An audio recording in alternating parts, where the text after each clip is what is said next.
नमस्कार दोस्तों, आइए जानते हैं घोर कलयुग के बारे में। घोर कलयुग का भयानक सच जानकर उड़ जाएगा आपके होश। आपके मन में भी यह जानने की इच्छा होती होगी कि घोर कलयुग कब आएगा। कलयुग मतलब अंधकार युग, क्लेश और कलह का युग। वह युग जब सभी को सोच संतुष्टि होगी और हर कोई मानसिक रूप से दुखी होगा। इस युग में केवल 1/4 धर्म जीवित रहेंगे। कलयुग की शुरुआत 3102 पूर्व ईस्वी में श्रीमद् भागवत पुराण और भविष्य पुराण में कलयुग के अंत का वर्णन किया गया है। कलयुग युग जैसा कि हम सभी जानते हैं कि वर्तमान युग कलयुग के रूप में जाना जाता है। सनातन धर्म ग्रंथों के अनुसार 4 युग में सतयुग, त्रेता युग, द्वापर युग और कलयुग। प्रत्येक युग का एक निश्चित समय होता है और जब समय समाप्त होता है तो युग बदल जाता है। समय बीतने के साथ साथ सब कुछ बदल जाता है, जिसमें मनुष्य की उम्र और उनके विकास के साथ साथ सभी जीवित प्रजाति की उम्र भी शामिल है। तो हम अब वर्तमान युग पर और कलयुग के समाप्त होने पर की और कैसे समाप्त होगा उस पर चर्चा करेंगे। आइए जानते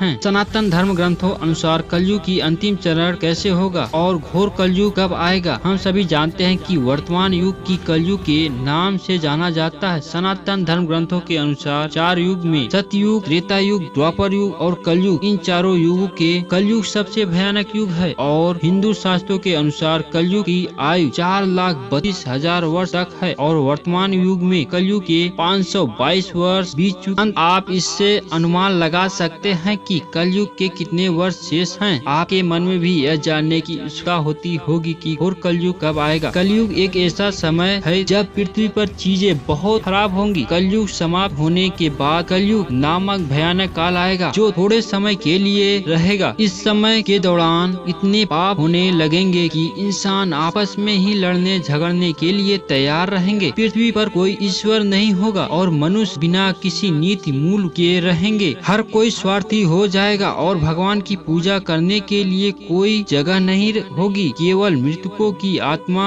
ही पृथ्वी पर रहेगी। संसार इतने पाप से भर जाएगा कि आने वाले कलयुग में लोग मनुष्य की मांस खा सकते हैं। धार्मिक ग्रंथों में कहा गया है कि कलयुग के अंत के दौरान जब मनुष्य एक दूसरे के खून के प्यासे होंगे, हत्या, चोरी, बलात्कार और ब्लैकमेल सबसे आम होंगे। इसे धरती का रंग बदल जाएगा और उस समय पर मानव लौह बनेंगे। अगर जानकारी आपको अच्छी लगी तो लाइक सब्सक्राइब करना ना भूलें। सुनने के लिए थैंक यू।